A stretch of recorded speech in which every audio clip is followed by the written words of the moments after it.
वृद्धजनों के कल्याण के लिए, उनकी देखभाल के लिए अनेक योजनाएं संचालित की जा रही हैं, जिसमें बुजुर्गों के समस्त देखभाल से लेकर उनके स्वास्थ्य से लेकर और 70 वर्ष से अधिक के वृद्धजनों के लिए आयुष्मान भारत योजना में इलाज से लेकर सभी चीजें उनके लिए पूरा प्रावधान मुक्त की गई हैं। और राज्य के अंदर भी हमारे यहाँ पर रुद्रपुर में, देहरादून में मॉडल वृद्ध आश्रम बनाए जा रहे हैं और राज्य के हर जनपद में हम वृद्धाश्रम भी बना रहे हैं, जिससे कि उनकी देखभाल हो।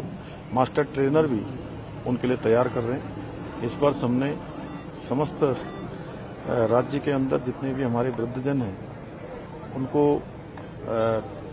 मानव संसाधन के लिए, उनके लिए कमी न पड़े उनकी देखभाल के लिए, इसलिए 150 से ज्यादा मास्टर ट्रेनर हर जनपद में उनको प्रशिक्षित करने का भी हमने एक लक्ष्य रखा है, जिससे कि समय पर उनकी देखभाल हो पाए, ठीक प्रकार से उनको मास्टर ट्रेनर भी मिल पाए। इसके अतिरिक्त उनके समग्र कल्याण के लिए मोतियाबिंद से लेकर जो बीमारियां हमारे बढ़ती उम्र के साथ होती हैं, उसका भी हमने निःशुल्क जो है 1300 लोगों का मोतियाबिंद का ऑपरेशन कराने का भी लक्ष्य रखा गया है। इसके अतिरिक्त अन्य भी जो व्यवस्थाएं हैं वो सब हम कर रहे हैं। सर, आपने युवाओं की मांग को भी स्वीकार किया और हमने उत्तराखंड के इतिहास में पहली बार देखा कि जब धरना स्थल पर पहुंच के उनकी सीबीआई की मांग को आपने स्वीकार किया। और कल भी आपने कहा कि युवाओं के लिए आप हर तरीके से, चाहे उनके लिए कभी झुकना भी पड़े, उनके हित में अगर होगा तो वो भी करेंगे। किस तरह से आप देख रहे हैं? देखिए, लंबे समय से लगभग 8 दिन हो रहे थे और हमारे सभी प्रदेश के हमारे बच्चे, हमारे बेटे बेटियां, हमारे भाई बहन गर्मी में और धूप में वहां बैठे थे और वो मांग कर रहे थे। तो निश्चित रूप से ऐसे समय में कुछ लोगों को जरूर लगता होगा कि मैं वहां क्यों चला गया, मैं झुक गया। मैंने कहा कि उनके लिए झुकना क्या, अगर सर कटाना पड़े तो सर भी कटा सकते हैं, क्योंकि वो हमारे भविष्य हैं। उनको किसी प्रकार की भी परेशानी नहीं होनी चाहिए। जो बीच में एक संवाद ठीक प्रकार से जो नहीं हो पा रहा था, उसमें गैप आ रहा था, तो मैंने स्वयं जाकर वहां पर संवाद स्थापित किया है और जो उनकी मांग थी, उनकी मांग के अनुरूप हमने उसको अग्रसारित कर दिया है, अग्रसारित कर रहे हैं। उसकी कार्रवाई हमने प्रारंभ कर दी है। आगे भी हम मिलकर, चूंकि 25,000 नियुक्तियां अभी तक संपन्न हुई हैं और बिना किसी नकल के संपन्न हुई हैं। 100 से अधिक नकल माफियाओं को पहली बार जेल भेजा गया है। पहली बार भर्ती परीक्षाओं में गड़बड़ी करने वालों के खिलाफ कार्रवाइयां प्रारंभ हुई हैं। अन्यथा एक कालखंड वो भी था कि पौड़ी जनपद में पटवारी भर्ती होती है, दूसरी जगह पर होती है।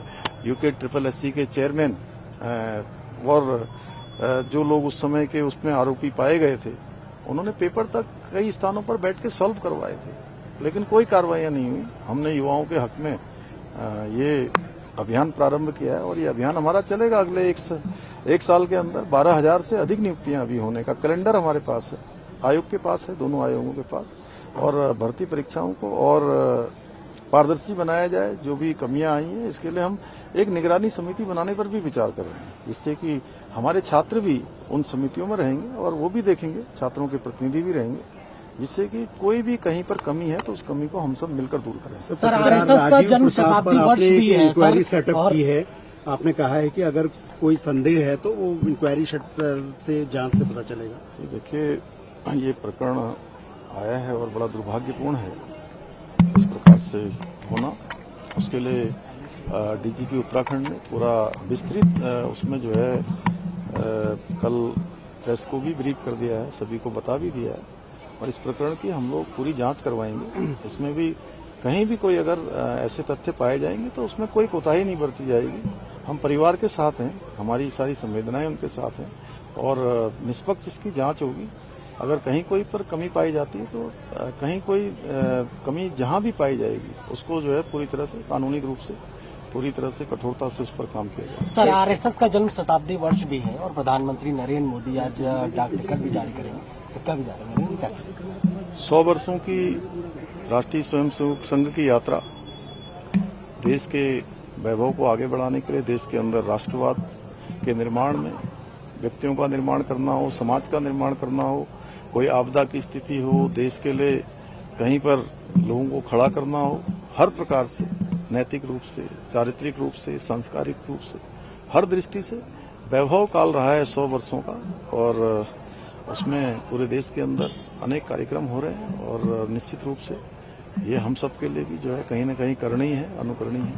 सर, पीडब्ल्यूडी को भी आपने निर्देश दिए हैं कि गड्ढा मुक्त किया जाए प्रदेश, क्योंकि मानसून में सड़कें बहुत खराब हो गई हैं। देखिए, अभी तक चूंकि लगातार 3-4 महीनों से हम लोग आपदा, मानसून, इसके कारण से काफी हमारे यहाँ पर क्षति हुई है। हर प्रकार के जो अवस्थापना स्ट्रक्चर है उसमें से मुख्य रूप से सड़कों की स्थिति खराब हुई है। और चूंकि अब नवरात्रि चल रहे हैं, कल दशहरे का पर्व है, उसके बाद दीपावली आएगी, अनेक त्योहार आएंगे, लोगों का कामकाज तेजी से आगे बढ़ेगा, तो ऐसे समय में सड़कों का ठीक होना बहुत जरूरी है। इसलिए हमने कहा है कि जल्दी से जल्दी पैचवर्क का काम शुरू करें। सभी जिलाधिकारी इसकी ऑनरशिप लेकर अपने अपने जिलों में जो भी उनके मार्ग पड़ते हैं उन मार्गों को पीडब्ल्यूडी और अन्य विभागों के साथ समन्वय स्थापित करके, और देहरादून से चीफ सेक्रेटरी और हमारे पीडब्ल्यूडी सेक्रेटरी सभी लोग इसकी मॉनिटरिंग करेंगे और मैं स्वयं भी इसको देखूंगा।